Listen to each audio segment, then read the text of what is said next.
Have you ever wondered Why some nights you lie down for so long, so tired, yet your mind still quietly ripples with waves of anxiety? Why even in the darkness you can still hear the noise of your own thoughts? Perhaps you haven't truly fallen asleep. You're merely hiding from a heavy day, not truly resting your soul. Welcome to Lucid Dream, Sleep and Science Stories, where sleep isn't just the end of a day, but a doorway into the inner world of your own being. Here, we don't lull you with sweet words, but with calm reflection, with ancient philosophies that once shaped the most steadfast mind in the Stoics. They believed that sleep was a ritual of mental training, a time to wash away the illusions of daylight and speak honestly with oneself. Marcus Aurelius once wrote, "At dawn, when you have trouble getting out of bed, tell yourself, 'I am rising to do the work of a human being.' If the morning is for action, then the night is for stillness. And tonight, as you close your eyes, try something different. Don't go to sleep to forget everything. Go to sleep to become something more. Let Lucid Dream guide you on that journey, a journey that touches not only sleep, but also peace, awareness, and the inner strength that still slumbers within you. Not an escape from the world, but the art of standing strong within it. And perhaps, to truly become, we must first learn to let go before we can hold on. For no soul can enter peace while still clinging tightly to the fragments of yesterday. The night moves slower now. No more cars, no more unanswered calls. only you can earn the rhythm of your breath? But even in this silence, something still weighs upon your heart. The words you wish you hadn't said, the look in someone's eyes that still lingers, the things you did tell or didn't dare to do, all of it is still here, lying deep within your memory, buried beneath the fatigue of your body. And every time you close your eyes, they rise again, like restless shadows unwilling to sleep. No night can bring true rest until you cleanse your mind of these lingering echoes. The Stoics understood this. They didn't try to chase emotions away, they simply recognized, observed, and released them. Seneca once said, "We suffer more often in imagination than in reality." We suffer not because of the past, but because we keep carrying it with us. Every memory, every mistake, every emotion we haven't let go, they all become tiny stones piling upon the mind until we can no longer tell how much weight we've been carrying. Letting go is not forgetting. Letting go is facing it, understanding it, and then allowing it to drift away, like releasing a leaf onto the surface of water, letting it float away in the silence of the night. Epictetus reminded us, it's not what happens to you, but how you react to it that matters. Quietly repeat those words in your mind. There's nothing wrong with being tired. There is nothing weak about wanting to let go. You're simply learning to make peace with yourself, and that is a form of strength. Imagine yourself removing each layer of armor, those shields forged from anger, guilt, and fear, and beneath them lies your tender, honest skin, untouched by peace for far too long. Inhale, recognize. Exhale, release. Each breath is a return to the present, where the past has no power and the future holds no fear. Seneca once wrote in Letters from a Stoic, "He who is brave is free." Freedom does not come from having everything, but from the courage to put things down. The courage to let this night end completely without carrying yesterday's burdens into tomorrow. Because when you let go, you lose nothing. You simply make room for stillness to enter. And within that space, something miraculous begins, awareness. Perhaps the very moment you release everything is the moment you begin to see yourself clearly again. And that is when an ancient ritual begins. A ritual the Stoics called the evening audit, a quiet dialogue between you and your own soul before sleep. When you have finally laid down all the burdens of the day, when your mind is no longer pulled by the echoes of the past, that is when true stillness begins. And within that stillness, the Stoics practiced a sacred ritual, a soul audit before falling asleep. They called it the evening audit. Seneca once wrote to Lucilius, "When the light has been removed and my wife has fallen silent, I examine my entire day and go back over what I've done and said. I conceal nothing from myself, I pass nothing by." Each night he asked himself, 1. Have I lived according to my values today? 2. Did I act as the person I wish to become? 3. What did I do well? And what could I have done better? Not to punish himself, but to understand, purify, and realign. In truth, reflection is not about looking back at the past. It is about seeing the present from within. It is the act of holding up a small lamp to the fog of your own mind. You do not judge. You simply observe. You simply look at yourself with the gentlest honesty possible. Marcus Aurelius once wrote in Meditations, "Waste no more time arguing about what a good man should be." Be one. The words are simple, almost cold, yet they strike like a call to awaken from the trance of unconsciousness. Reflection is not about words. It is action autumn in the quiet of awareness. Imagine yourself sitting before a mirror in your mind. No one sees you, no one judges. Only you and truth. And in that moment you begin to realize that every mistake, every stumble is a sharpening stone for your soul. You see more clearly the times you remained calm, the moments you chose not to answer anger with anger. You begin to see that you are changing, silently but steadily.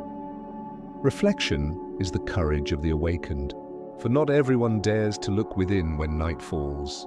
But the Stoics believed, only when we dare to face ourselves can we begin to master ourselves. Epictetus once said, "First say to yourself what you would be, and then do what you have to do." Tonight you can begin with that very line. Ask yourself, who do I wish to become? And then let reflection gently guide you back to your true path. Each time you look back with honesty, you extract a pure piece of gold from the chaos of life's current. No day is ever wasted if you pause long enough to learn something from it. And as the night slowly closes, you feel your heart a little lighter. Not because everything has been solved, but because you've chosen to see things clearly. That is the beginning of transformation. For only when you dare to look back do you learn to recognize your mistakes and turn them into strength. And that is where our journey continues. And when you pause long enough to truly look within, you'll find things that are not easy to accept. Memories you once wanted to erase, actions you wish you hadn't taken, words that still tighten your chest whenever you recall them. But that is the most honest moment of the journey, when you dare to face your own mistakes. Marcus Aurelius once wrote, "If someone can prove me wrong and show me my mistake, I will gladly change my way, for I seek the truth which never harmed anyone." The harm is to persist in one's own self-deception. To the Stoics, a mistake was not a failure. The true danger lay in the refusal to acknowledge it. For every mistake, when seen with clarity, becomes a silent teacher, revealing the corners of the soul not yet touched by light.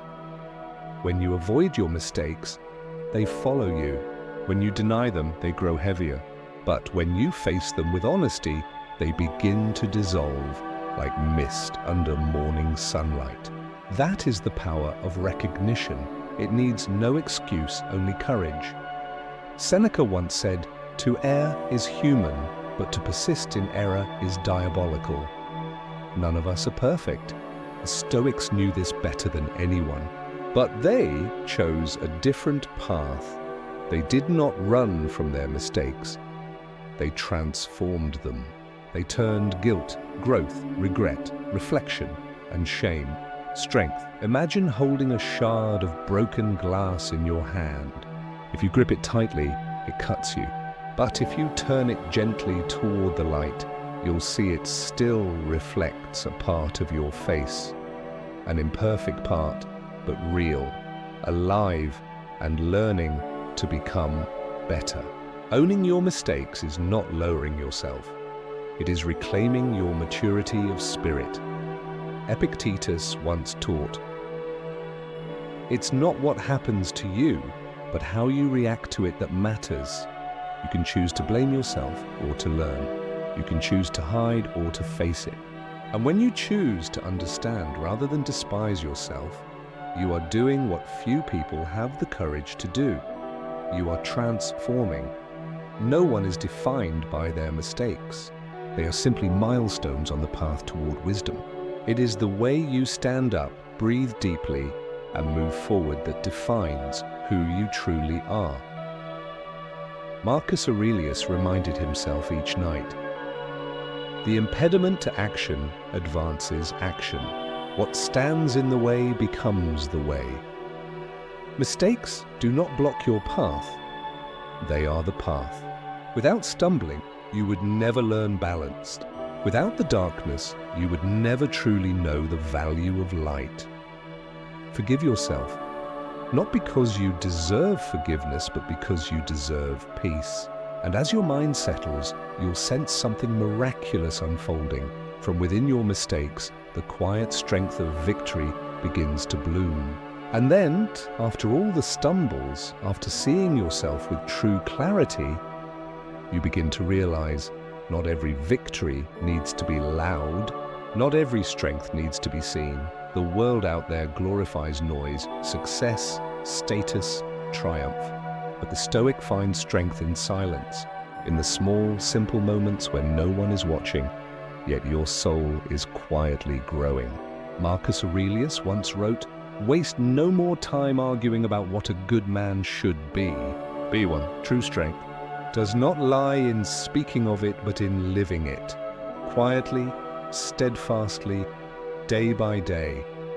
Think of the time you stayed calm in an argument when every instinct inside you wanted to react. Remember the moment you chose silence, chose understanding instead of retaliation. No one knew, no one applauded. But deep within your soul, a new foundation was being laid.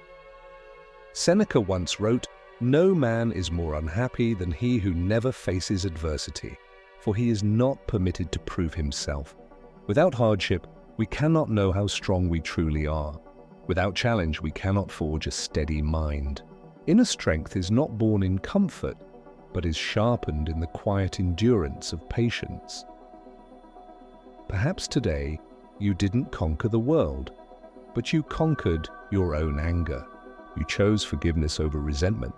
You chose to continue even when no one praised you. That is the victory of the tranquil mind. That is the Stoic's courage, forged in each breath. Epictetus once said, "No great thing is created suddenly. All things that endure are built from silent effort." No one sees you battling yourself in the dark. No one knows that each night you're practicing to be a kinder, calmer human being. But you know, the universe knows. And that is enough. Let those small victories accumulate, like grains of sand forming a shore. A moment of patience today becomes tomorrow's peace. A moment of self-control today then means it becomes your character in the future. And as you sit here in the stillness of the night, you realize you have changed. You no longer need to prove anything, because you are growing steady, quietly, gradually. Marcus Aurelius once wrote, "You have power over your mind, to outside events." Realize this and you will find strength. True power does not come from controlling the world, but from mastering your own mind. Today you have won, not against others, but against the storm within, and in that stillness. When you finally recognize the value of silent victories, you also begin to learn something even harder, what the Stoics called the deepest training of the soul, facing loss. And when you've come to understand the power of silent victories, you also begin to see that there is a lesson deeper, quieter, and harder than all the rest. the lesson of loss. Human beings fear losing. We cling to what we love. We hold on to everything as if it will last forever. But in that tightened grasp, we forget one simple truth. Everything we have is only temporary. Marcus Aurelius once wrote, "Think of yourself as dead. You have lived your life. Now take what's left and live it properly." These words carry no despair. They are a call to awaken. For when you imagine that you could lose everything, only then do you truly see the value of what remains. The Stoics called this negative visualization, the contemplation of loss before it happens. Not to be pessimistic, but to practice a deep and grounded gratitude. Close your eyes and imagine. If tomorrow you could no longer see the one you love, what would you say to them tonight? If tomorrow morning you did not wake up in the same familiar room, would you look again, more carefully, at the small things around you? The lamp, the blanket, the quiet breath of the night. Would they feel different to you? Seneca once said, "He robs present ills of their power who has perceived their coming beforehand." When you learn to accept that everything can vanish, you no longer fear its departure. You no longer live in panic, you live in reverence. Loss is the mirror of love. Only when we know things are finite do we truly value each passing moment.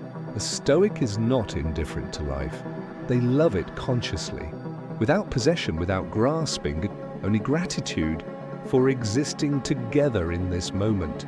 Epictetus once taught, "Never say of anything, 'I have lost it,' but 'I have returned it.'"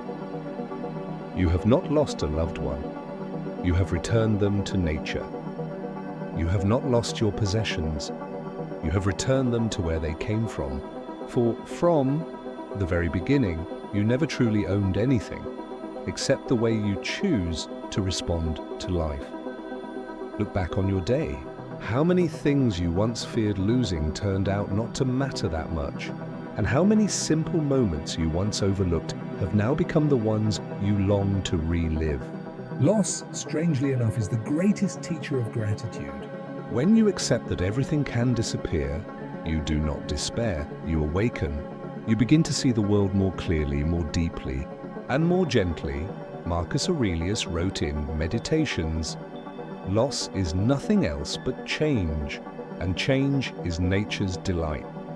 If loss is simply another form of change, then life itself is the art of accepting change with peace. And when you begin to see it this way, a new feeling blooms quietly in your heart. Gratitude. Not a shallow kind of gratitude, but gratitude through impermanence. Thankfulness that everything still exists. Right here, in this fleeting moment, let that thought fade with your breath, like a gentle breeze passing through your mind. For right after touching loss, we return to life, to quiet gratitude, to the tender light of awareness that whispers, "Nothing lasts forever." And that is what makes everything sacred.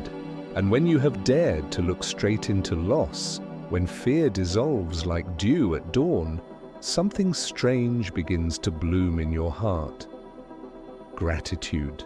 Not the tick-the-box kind of counting blessings, but feeling gratitude with each breath.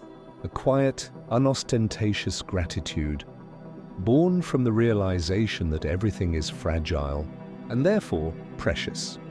Marcus Aurelius once wrote, "When you arise in the morning, think of what a precious privilege it is to be alive, to breathe, to think, to enjoy, to love, simply waking up, simply having another breath, simply feeling your heartbeat within your chest." These are miracles we sometimes forget amid the rush of life.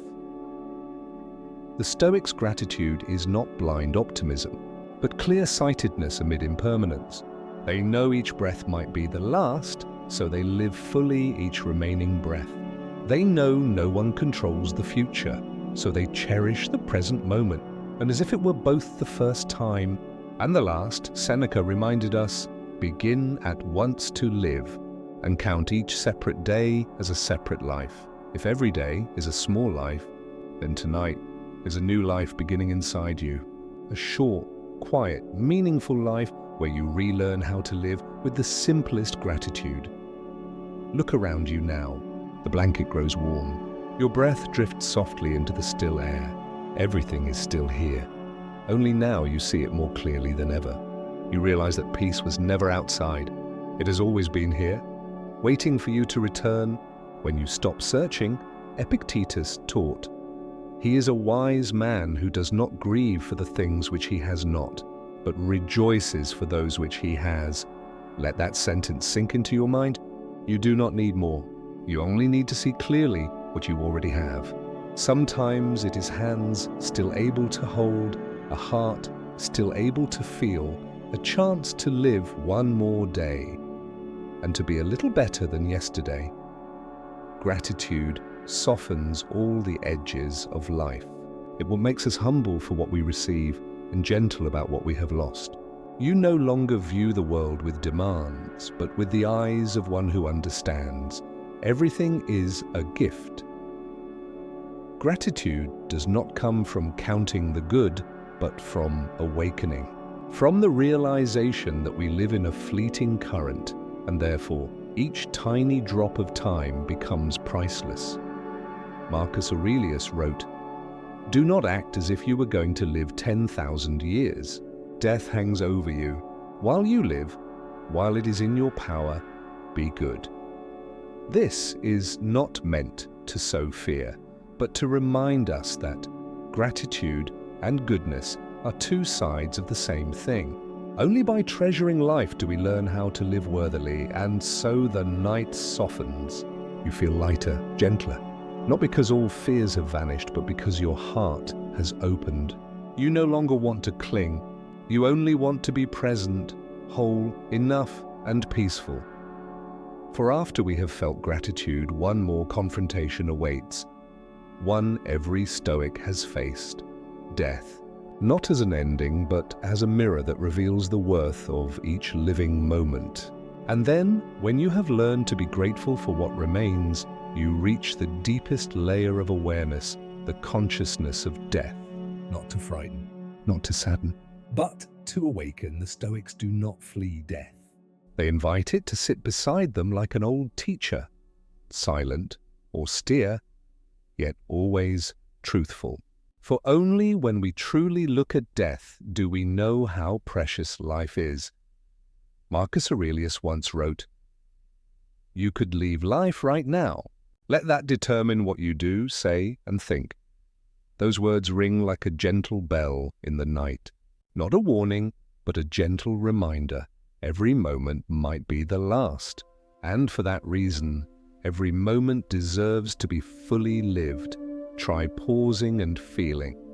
If tonight were the last night, would you still be angry at someone? Would you continue to postpone a thank you or an embrace not yet given? If you did not wake up tomorrow morning, could you say I lived according to my values? Seneca wrote in letters to Lucilius, "It is not that we have a short time to live, but that we waste much of it." Life is not that short. We merely live carelessly. We spend too much time worrying, arguing, chasing things that will vanish like mist. Meanwhile, the truly valuable things are often quiet and close, until we fail to notice them. Epictetus taught, "Death is nothing dreadful, but the judgment that death is dreadful, that is what is dreadful." Death is not dreadful. Only the fear of death throws us into panic. For death does not take life away. It returns lucidity to us. It makes us love more, choose what is real, and stop before it is too late. When you touch the idea of death, a miracle happens. You begin to live more vividly. Colors become deeper, breaths become fuller, gazes become kinder. Because you know all of this could disappear at any moment, and that makes it sacred. Marcus Aurelius reminded himself again, "Do not act as if you were going to live 10,000 years. Death hangs over you. While you live, while it is in your power, be good. Do not live as if you have forever." Live as if each moment is unique. For awareness of death stops you living for others, and begins you living for your own soul. Memento mori. Remember that you will die. It is not a curse, but a guiding lamp. A reminder to love fully, forgive more quickly, and quietly place your hand upon your heart and say, "Thank you for another day of life." Death ultimately is not the enemy of life. It is its most honest companion. And when we learn to smile at it, we also learn to live without fear. So tonight, do not be afraid to think of death. Treat it as a lesson in presence. Each time you remember life is finite, you live more fully in the moment you have. And from that stillness, a gentle feeling begins to bloom in the heart. Forgiveness, not first for others, but for yourself. For only when we release anger do we truly become free. When you have looked at death and smiled, you begin to realize that most of the things that once made you angry were never truly worth it. They were small, temporary, and destined to fade like dust in the morning light. The Stoics taught that nothing steals a person's freedom faster than anger. It turns us into reactors instead of conscious beings. And ironically, we often get angry over things beyond our control. Forgetting that we always have control over how we respond. Seneca wrote in On Anger. Anger, if not restrained, is frequently more hurtful to us than the injury that provokes it. Anger doesn't just wound others. It burns our own soul first. Like grasping a burning coal to throw at someone, the first to be burned is always yourself. Think back to a time you were angry at someone.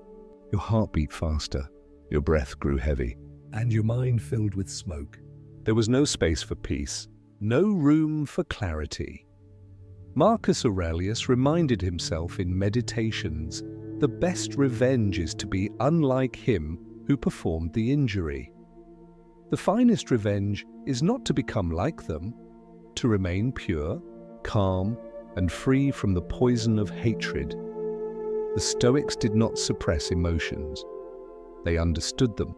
They saw anger the way one sees a crying child, not pushing it away, not feeding it, but observing with compassion. Epictetus said, "When you are offended at any man's fault, turn to yourself and study your own failings. Then you will forget your anger." Anger is a mirror reflecting the limits within us. When we see our own frailty clearly, we lose the desire to attack others. Releasing anger does not mean forgetting what happened. It means choosing peace over retaliation. It means stepping out of the emotional loop and realizing that you do not need to carry someone else's fire within you. Forgiveness in the Stoic spirit is not approval. It is the noble act of understanding pain, for we realize that everyone carries their own wounds, and anger is merely the lost cry of a soul that has not yet learned how to love.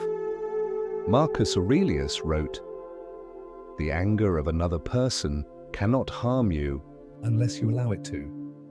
No one can wound you through their anger unless you invite them into your mind. And when you understand that, you realize forgiveness is not for them. It is for your peace.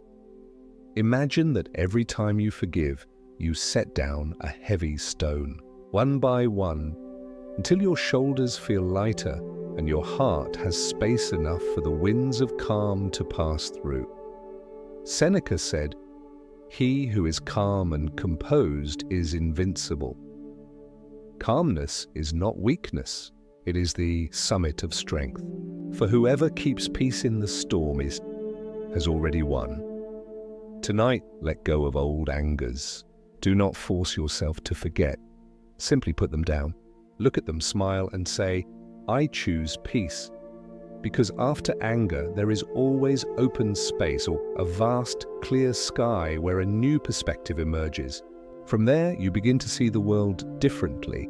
The conflicts fade and life appears small, gentle, and achingly tender. And then, once you have released anger, you feel lighter, as if you have stepped out of a thick fog in your mind. From that peace, let your awareness begin to rise. slowly, gently, without resistance. The Stoics called this practice the view from above, an ancient meditation in which you imagine your soul leaving the body, rising higher and higher, seeing everything from a distant, calmer, clearer place. Imagine you see yourself lying in a small room within a sleepless city. Lights flicker, distant cars hum through the night. You rise higher, and the city begins to look like a breathing organism, each person a tiny cell within it, each sorrow a faint wisp of smoke among millions of breaths. Marcus Aurelius once wrote, "Look down from above on the countless gatherings and countless ceremonies, every sort of voyage in storm and calm, the disputes among those being born, living together, dying. From above, you see how many are in love, how many are angry, how many cry for the same reasons you once thought were yours alone. And suddenly all of it merges into one vast picture, where every private pain becomes part of a greater whole. Rise higher still. Your country shrinks to a patch of green. Higher. The earth itself becomes a small blue dot in the endless dark. All human worry, anger, and sorrow fade into faint ripples on the surface of infinity. Epictetus said, "What concerns me is not the events themselves, but how I view them." From above, everything changes, not because the world grows smaller, but because your perspective grows larger. You begin to understand the things that once hurt you were merely small notes in the vast symphony of existence. Seneca once wrote, "We suffer because we imagine ourselves larger than we are." Stand back and see how small the stage really is. From above, the ego dissolves. No more "I'm right, they're wrong." Only souls walking their own paths, stumbling, rising, and learning to love again. The view from above is the medicine for all suffering. It reminds you that nothing is truly tragic when seen in the context of the whole. Nothing is worth hating when you realize that all of it, every event, every being, is part of the same vast motion called life. Marcus Aurelius wrote, "Everything we hear is an opinion, not a fact. Everything we see is a perspective, not the truth. Truth does not lie in what we see, but in how we see. From the viewpoint of the universe, everything that once entangled your heart becomes just a passing breeze in the mind. And as you slowly descend, returning to your body, you bring back a new serenity. You are no longer the one carrying the burden. You are the observer, the one who understands that all things are small, and you have grown larger than them." As Seneca said, "He who has learned to view life from above fears nothing below." And now, after seeing the vastness of life, you only need to return to the one thing that has always been with you, your breath. It is your anchor in the sea of existence, the beginning and the place to return to. And when you descend from that vast sky, you touch the ground again, but this time with a wider heart and a quieter mind. You are no longer someone fleeing emotions, nor someone swept away by them. You are simply the one who breathes breath, seemingly ordinary, yet the oldest rhythm of life. From the moment you are born to the final instant, everything in life begins and ends. With a breath, Marcus Aurelius once wrote, "Observe always that everything is the result of change, and get used to thinking that nature loves nothing so much as to change the things which are. Breath is the symbol of that change. Each inhale, you take the world into yourself. Each exhale, you let the world go. So it goes, breath by breath, beat by beat, life drifting light as morning mist. The Stoics used the breath as an anchor for the mind. When the outer world is chaotic, they return to the one thing that never leaves them, the breath." Seneca taught true happiness is to enjoy the present without anxious dependence upon the future. And you see, breath is the purest present, not belonging to tomorrow, nor tangled with the past. It is where you touch the now, the only place you truly live. Inhale, softly, slowly, deeply. As if you are embracing yourself. Exhale, long, gentle, silent, as if letting go of everything unnecessary. Epictetus once said, "No man is free who is not master of himself."